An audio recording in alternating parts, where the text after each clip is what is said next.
हमारे master sir doctor M L Sehgal ने कहा, fear of thunderstorm, fear of lightning. देखिए आप ये लिख रहे हैं आप, fear of thunderstorm, fear of lightning, ये सभी इसमें फास्फोरस का है। एंग्जाइटी काजलेस, बिना कारण के एंग्जाइटी, इन बातों से क्यों वो डरता है, अकेले रहने से डरता है, मौत ना हो जाए तो, बिजली चमकने से डरता है, बादलों की गड़गड़ाहट से डरता है। तो ये प्रैक्टिकली जो हम अप्लाई करते हैं फास्फोरस को, वो पार्ट है। और किसी ने आप में से अप्लाई किया हो कुछ भी, आप जरूर बताएंगे। कोई भी डॉक्टर जितने भी हैं 92, 93, अपना अपना एक्सपीरियंस शेयर करेंगे। ये कलेक्टिव स्टडी है, ऐसे नहीं है कि मैंने बोल दिया और बोल दिया ठीक है लेक्चर खत्म, ऐसे नहीं। डिस्कस करेंगे, कोई क्वेश्चन है आपके माइंड में वो करेंगे। जिस किसी ने भी, बहुत सारे डॉक्टर हैं आपको जिन्होंने जो अप्लाई कर रहे हैं, जिन्होंने फास्फोरस अप्लाई की होगी, वो भी बोलेंगे। Thank you very much sir. Thank you sir. हाँ सर। बेलाडोना के बाद सबसे ज़्यादा अप्लाई होने वाली जो मेडिसिन है वो फास्फोरस ही है, मैंने अपनी प्रैक्टिस में देखी है। Very good. तो बताइए कुछ, कैसे केस था, क्या था जो इतना अप्लाई कर लिया आपने भैया? सर इसमें बहुत सारे केस हमने निकाले हैं फास्फोरस से। फास्फोरस में सर सबसे ज़्यादा फियर फास्फोरस में पाए जाते हैं, ठीक है। और इसका किंग पिन एंग्विश अलोनवेन, और कन्फर्मेटरी रूब्रिक इसका जो सबसे बड़ा हम पूछते हैं जब फास्फोरस आ जाती है, पेशेंट ने ना भी बताया हो तो पूछते हैं जी गुस्से के बारे में बताओ जी, कहते गुस्सा तो आता है लेकिन गुस्सा मैं पी जाता हूँ, anger appeased easily. Okay, anger appeased easily, इसमें सिंगल फास्फोरस है। जब आपके पास आ जाती है ना फास्फोरस रेप्टराइजेशन के बाद, अगर पेशेंट ने नहीं भी बताया तो आप कंफर्म करने के लिए उससे पूछ सकते हैं कि आप अकेले हो तो क्या मसला होता है, अकेले रह सकते हैं? नहीं जी नहीं, मैं तो अकेला नहीं रह सकता, मुझे तो बड़ा मसला होता है, मुझे तकलीफ़ हो जाती है। Anguish alone man. और गुस्से के बारे में पूछिए उससे तो वो कहेगा कि मैं गुस्सा तो आता है लेकिन क्या करूं, बस मैं गुस्सा पी जाता हूं, गुस्सा नहीं करता। एंगर अपीज पीज। का प्रॉपर मीनिंग क्या लेंगे? अपीज का प्रॉपर मीनिंग एलेबोरेट कीजिए। सर जो गुस्से को कंट्रोल कर जाता है, गुस्सा निकालता नहीं है, बस कंट्रोल कर लेता है, अंदर कंट्रोल कर लेता है, कहता नहीं पी लेता हूँ, बस बाहर निकल जाता हूँ, गुस्सा नहीं करता। अच्छा अच्छा अच्छा। जी, बड़ा तो अप्लाई किया अग्नेशिया सर। के नजदीक चला जाता है जो रूबर के, जो अग्नेशिया में ना माइल्डनेस, बियर्ड आउटरेज, जी जी वो रूबर का जो अग्नेशिया का उसके साथ चला जाता है। पर अग्नेशिया तो बिल्कुल ही ऑपोजिट नेचर है, अलोन, रिजर्व, इंट्रोवर्टेड है। जी जी सर, इतना इजीली डील कर सकते हैं हम। बिल्कुल ऐसे ही सर। थैंक यू जी। और केस कोई? सर फिर स्टाफ को कैसे डिफरेंशिएट करेंगे? अगर वो गुस्सा पी जाता है तो स्टाफ भी गुस्सा पी जाता है सर। तो हेलो सर। पहले डॉक्टर हेलन उनका जवाब दे दें। तो सर गुस्सा पी जाने का और क्या जेस्चर हो सकता है? गुस्सा पी, हाँ, स्टैफ खलील में सर। इनजस्टिस कैनर सपोर्ट है, वो उसका पार्ट आएगा स्टैफ का। Ultimately anger never end ultimately he she reaches anger, throw things away on those who offended. वो 1 2 3 आपको साथ और रिब्रिकल लेने पड़ेंगे डॉक्टर हेलन, ऐसे करना पड़ेगा। सर ये एंगर सप्रेस्ड से कैसे डिफरेंशिएट करेंगे एंगर अपीज्ड? ऐसे नहीं डिफरेंशिएट कर पाएंगे, ऐसे डिफरेंशिएट नहीं कर पाएंगे। यही बात है कि उसमें आपको उसके और मेडिसिन के 1 2 3 रिब्रिकल लेने पड़ेंगे। एंगर सप्रेस्ड है, इग्नेशिया का बियर्ड आउटरेज है, माइल्डनेस के अंदर है, ऐसी जो मेडिसिन है अंडरटेक करती हैं वो भी, जैसे जे गुस्सा पी जाता है, फास्फोरस वाला, सीपीए की मैंने सिचुएशन बताई है, उसको आपको साथ में लेने होंगे। अभी कोई पूछ रहे थे कि सर मैग्नेटाइट कल्केरिया का कैसे होगा फास्फोरस, तो कल्केरिया के उसके 1 2 3 और यूबर का आपको लेने होंगे। Hello sir. हेलो। हेलो, हाँ जी, good morning. Good morning sir. Good मेरा मॉर्निंग। मेरा एक क्वेश्चन है सर, सीस्ट में तो फास्फोरस, हाइसोमिया सर कैंथरिस है, काइंडली इसको हाँ। सर थोड़ा डिफरेंशिएट बताइए ना सर। फास्फोरस हाइसोमिया सर कैंथरिस का सीस्ट का जैसा है, जैसा फास्फोरस हाँ। में डिफ्यूजन सीस्ट डायजीब, हाइसोमिया सर कैंथरिस में कैसा होता है ये सीस्ट? वही आपको बोल रहा हूँ ना मैं, उसको उसमें हायोसेंस के 1 2 3 लेने होंगे आपको। delusion injured is being delusion wrong has suffered injury is by surroundings, वो हायोसेंस का आपको वो पार्ट साथ में लेना होगा। क्यों? और कंटेंट्स का जो बहुत ज्यादा अब्यूजिव नेचर है, जो ब्लास्फेमी है, वो सभी कुछ आपको उसका लेना पड़ेगा कंटेंट्स का, पर वो भी सीज हो सकता है। इवन हायो तो डिलीरियम हमारे पास इतना एक अच्छा रिपर्क है, look pixel upon one point, एक ही बात पे उसकी वही अटकी हुई है बात मानोस का, उसमें भी हायोसेंस है, साथ में डिलूजन सीरीज में भी है। तो ऐसे आपको ना, मैं तो बोला आपको लेना पड़ेगा ही साथ में 1 2 3 रिपर्क। हमने एक बार इतना डिस्कस किया कि सर ऑब्जेक्टिव रीजनेबल वाला भी वही बोलता है जो रिकॉग्नाइज वाला बोलता है, कैलकुलस वाला। तो वो सिर्फ यही बात निकल के आई थी कि अगर डिक्शनरी मीनिंग पे जाएंगे डिफरेंशिएट करना मुश्किल होगा, आपको कर भी लेंगे प्रैक्टिकली, आपको उसके साथ 1 2 3 और रूब्रिक लेने पड़ेंगे उसके। मेरी तो यही कैंथरिस का कैसे होगा सर? कैंथरिस का कैंथरस ना, उसमें ब्लास्फेमी है, परमात्मा को नहीं मानता, उसमें अब्यूजिवनेस है, गालियां निकाल देता है, इंजरीज बीइंग है वो भी है उसमें। तो ऐसे कैंथरस का वो पार्ट लेना पड़ेगा, पर कैंथरस मेरे से कभी इतनी अप्लाई नहीं।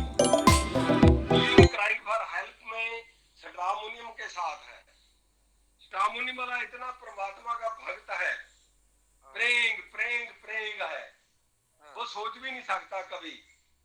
और जो है कंथर्स वाला गालियां निकालता है, ब्लास्फेमी है। पर कंथर्स मेरे से अभी तक कोई बहुते कोई मैं बोलूं कि कोई केस निकले हो नहीं है।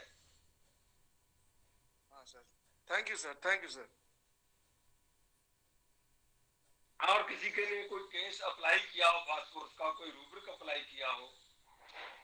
मोहम्मद सर बता रहे थे ना फास्फोरस का केस, वो जो बीच में रुक गए, एंगर अपील वाले, वो बता रहे थे। ओके, बताइए।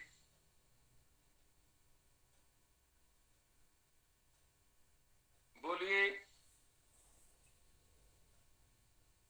Alok Patel sir, Alok Patel.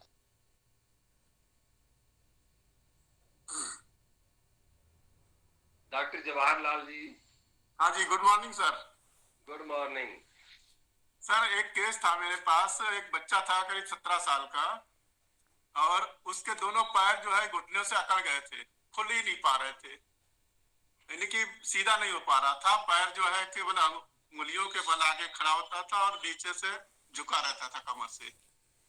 तो हाँ, तो उसको उसे लगता था कि मेरे पैर बिल्कुल जाम हो गए। डिलूजन सीज एज लिया था मैंने, और अच्छा। पहले तो मैंने दिया था उसको फास्फोरस। माइल्डनेस तो खैर नहीं थी उसके अंदर, लेकिन फास्फोरस से थोड़ा सा ले मिला था। उसके बाद फिर जो है उसे आराम नहीं मिल रहा था। फिर मैंने उसे देखा, मैंने कहा हाँ, बाद में मैंने उसको फिर पूछा, वो इतना परेशान हो गया था अपनी जिंदगी से, और बोला, घर वालों ने बाद में बताया कि जो सबको गाली बकता है, इवन भगवान को सबसे ज्यादा गाली बोलता है, कि इसलिए भगवान की वजह से ही मेरे को ऐसे कर दिया, भगवान ने मुझे किया है। ओके। तब मैंने उसको कैंथरिस दिया था, और वो कैंथरिस से रूट आउट हुआ, बिल्कुल सही हो गया इसी बेस पे। Very good, very good, really good. वो मैं पहले फास्फोरस बहुत दिया, कई बार दिया डिलूजन सीज पे, लेकिन वो इसी वजह से वो फायदा नहीं हो रहा था, क्योंकि वो सबको गालियां इतना देता था, कहता कि भगवान ने ही मुझे किया है, और उसकी वजह से ही मेरे जो पैर टेढ़े हो गए। ओके ओके, उसी से सही किया मैंने सर। और एक इससे फास्फोरस से मैंने फास्फोरस से एक प्रोस्टेट का मैंने केस सही किया है। प्रोस्टेट उससे बहुत बड़े हुए थे, माइल्डनेस बहुत ज्यादा था, समाज सेवी है, बहुत अच्छा, और लेकिन जो है उसमें ठरकीनेस थोड़ी थी।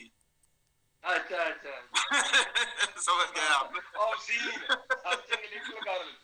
हाँ, कोई भी इसी अच्छा, की आपके भी ठरकी बोला जाता है? नहीं, वो आपकी भाषा मैंने आपकी किताब से सीखी है। ठीक है, ठीक है। बाबा सही वो आपकी बुक में लिखा हुआ है ना, ठरकी वर्ड। तो मैंने भाई से मैंने पता किया मैंने क्या होता है ये, तो बताया कि हाँ ऐसा होता है। वो लोगों पर दूसरों पर बच्चों को सर्च करता, उन पर हाथ फेरना, उसका प्यार करना, दिखाना लोगों के बीच में, तो बहुत ज्यादा उसमें था। और हमसे फिर वो दवाई भी लेने आया था इसी चीज के लिए, है कि उसमें एबिलिटी भी थी उसमें। अच्छा। हाँ, तो मैंने फिर उसको दिया, उसी से फिर उसको फायदा हुआ काफी अच्छा। अभी बाद में उसको फिर एलर्जी भी शिकायत हुई थी, एलर्जी भी उसकी इसी से थी मैंने। अक्सर कई बार तो ऐसे देखो उसी मेडिसिन से निकलते जाते हैं सभी प्रॉब्लम। अब वो कई बार आता है तो उसको उसी से फायदा, फास्फोरस से ही देते हैं, उससे फायदा हो जाता है। एलर्जी वो भी कम हुआ, उसका ठरकीपना भी कम हुआ, जो ठरकीपना नहीं कम हुआ वो तो अब खैर वो भी कम हो गया काफी। बहुत अच्छा उसका हो गया। और पहले मैंने 30 का भी एलर्जी को लेके आया था दोबारा में, तो एलर्जी उसको बहुत ज्यादा हो गई थी, काफी ट्रीटमेंट कराया उसने, नहीं फायदा हो रहा था। मैंने 30 में दिया, 30 ने ही उसको काफी निकाल दिया बाहर। आपको तो आपने बढ़ा दिया, मैंने कहा इसी से भी सही होगा, और फायदा बाद में फिर जो है फायदा होता गया, बिल्कुल सही हो गया एलर्जी की शिकायत। तो इस तरह से जो है फास्फोरस बहुत अच्छा काम करती है इन चीजों में, माइल्डनेस जहाँ है बहुत अच्छा, समाज से भी जो हो, और इस तरह के केसेज में काम करती है। Good. Thank you zonal sir, doctor zonal sir, thank you sir. मैं एक चीज फॉलो करता हूँ फास्फोरस के लिए, एक केस मैं बताऊं? शैलेंद्र सर। जी सर, एक केस में फास्फोरस का। सर बोलिए सर। बोले सर? बोलिए। हेलो राणा डे, बोलिए सर, बोलिए। मैं बोलूं? हाँ, एक केस हम फास्फोरस से बड़ा यूनिक ढंग का ठीक किए थे कि एक संगीत के टीचर हैं, अभी भी हैं, 50 वर्ष लगभग उम्र है उनका, और वो जो है आंख का विजन उनका बचपन से लगभग 60% डॉक्टर माने उसका लेस बता दिया था, विजन नहीं था, वो चश्मा लगाते थे, माने 40% 45% के आसपास वो देख पाते थे, है ना।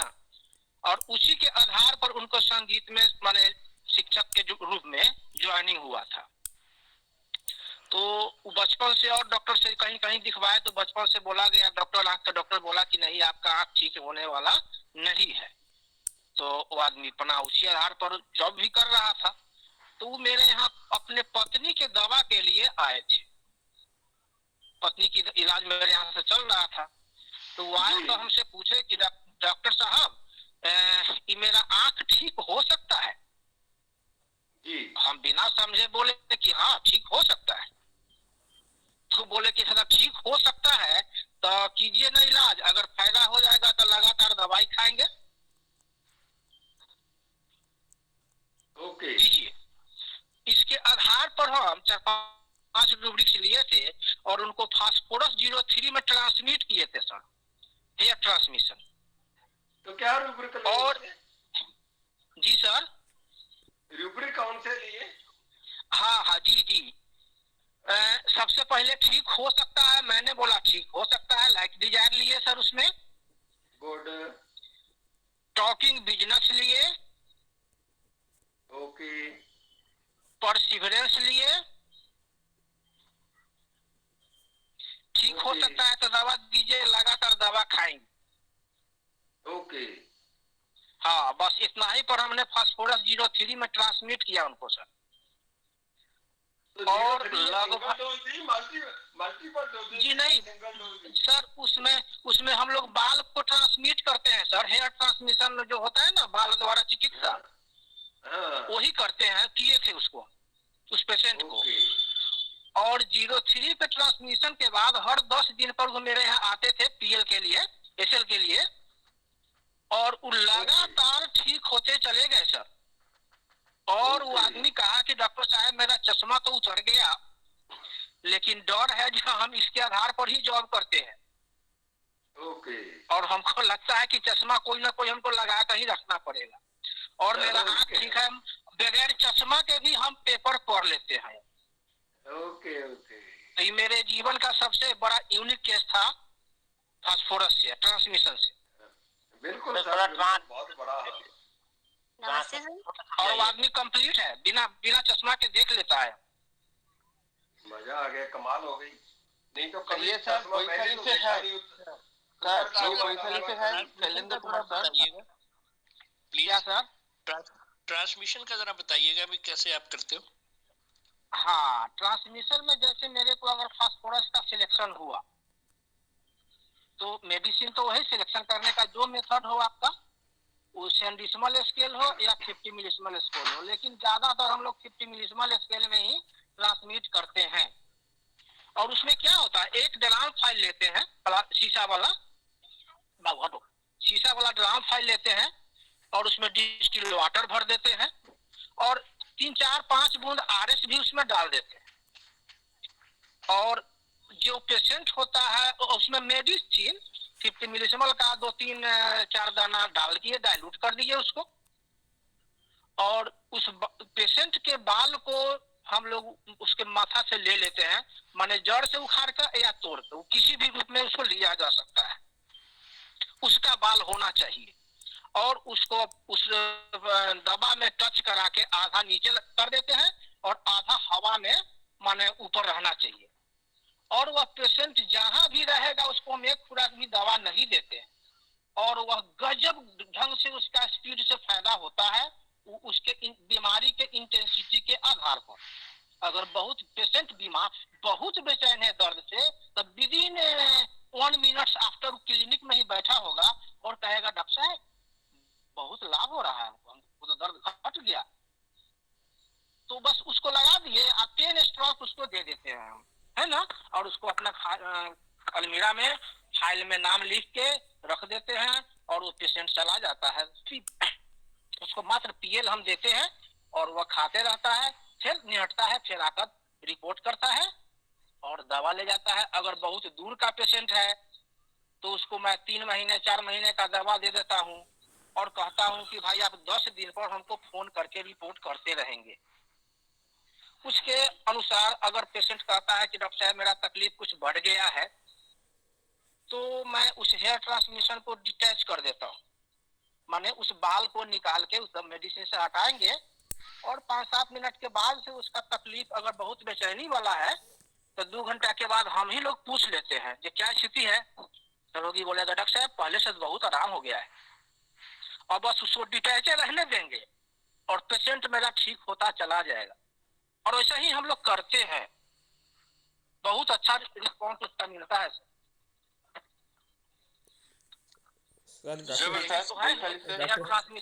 डॉक्टर शामिल किशोर साहब का पूरा लेक्चर है इसके ऊपर ना, हेयर ट्रांसमिशन के ऊपर, तो मैं ग्रुप में डाल दूंगा आज। डॉक्टर अमजद एक मिनट, जो बाल आपने मैं ग्रुप में डाल दूंगा, पूरा लेक्चर है शामिल किशोर साहब का ना, तो मैं आज ग्रुप में डाल दूंगा तो सब देख लीजिएगा, पूरा लेक्चर है हेयर ट्रांसमिशन के ऊपर। अमजद साहब सवाल तो अमित सर आपके केसेस बताइए ना।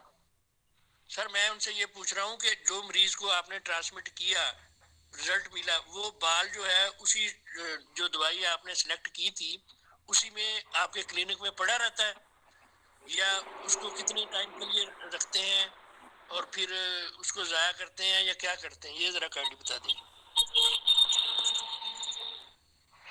शैलेंद्र सर वैशाली कैसे, शैलेंद्र सर बिहार सर वो क्लिनिक में ही पड़ा रहता है, क्लिनिक में ही पड़ा रहेगा। वहाँ बोले ना कि अलमीरा में से अपने दराज में उसको रखेंगे हम और उस पर नाम और उसका पता लिख करके करने के बाद उसको फिर बाल पुनः करते हैं कि नहीं सर जी? डिटैच करने के बाद हेयर जो होता है फिर उसमें सबमिट करते हैं कि नहीं, और डालते हैं कि नहीं? अभी जब रिजल्ट मिल रहा है वो ठीक होते जाएगा तो उसको डिटैच करने की जरूरत नहीं है, फिर अगर कंप्लेन आती है तब उसमें डिटैच करेंगे। ओके, ओके सर, बहुत शुक्रिया सर, बहुत शुक्रिया। और हम कोई एक किसी ने कोई सर reason हम निकाला हम हो? सर फॉस्फोरस को ऐसे पहचानते हैं, पहला है कम्युनिकेटिव और एक रूब्रिक्स है। हम हमेशा ये ढूंढते हैं, अगर फॉस्फोरस देना ही है तो ढूंढते हैं है क्या नहीं है। Fear the baby will die in the utero. Phosphorus का पेशेंट, मैं और एक बार बोल रहा हूँ, fear the baby will die in the utero. Phosphorus का पेशेंट ऐसा कोई काम नहीं करेंगे, करते करते जैसे उनका जो टारगेट है, टारगेट को फुलफिल मांगता है, वो रास्ते में मर ना जाए, मतलब वो यूजलेस ना हो जाए, वो जो लक्ष्य, वो जो टारगेट, वो फेलियर ना हो, इसलिए वो हमेशा ध्यान रखते हैं मेरा जो टारगेट है उसको छोड़ना नहीं, वो माथे माने माने ये ना हो जाए, माने कैंसिल ना हो जाए, उसको उसको ये होना चाहिए ही चाहिए। तो इसलिए बोलते हैं the fear the baby will die in the utero. ये हमेशा डर रहता है फर्स्ट क्लास का पेशेंट में। Thank you. और कम्युनिकेटिव है, ये दोनों लेते ही है, देखता है तो ठीक है, फर्स्ट क्लास दे सकता हूँ सर है। और भी तो है बहुत सारे रूब्रिक्स। थैंक यू सर मैं और उसका एक मिनट डॉक्टर, कुछ उसका ऐसे हो सकता है कि वो इसीलिए परसीवरेंस और पेशेंस में है फास्फोरस, उसको जी, डर जी। होता है कि baby will die in utero, तो वो परसीवर करता है, पेशेंस रखता है। जी सर, जी सर। डॉक्टर कुसुम, हाँ जी। हाँ ये सर, मैं अभी हमने ज्वाइन किया माइंड मेथड, तो हम पहले की तरह ही पढ़ते थे और प्रेजुडाइज ही रहते मेडिसिन के लिए। तो एक क्लिनिक पे झाड़ू पोछा लगाने आती है लेडी, बंगाल की, पिंकी, उसकी उम्र होगी 30 साल के करीब, और उसके क्लोइज्मा है फेस के, जैसे सीपिया के होते हैं, और उसके जॉइंट पेन बहुत ज्यादा, और वो घर के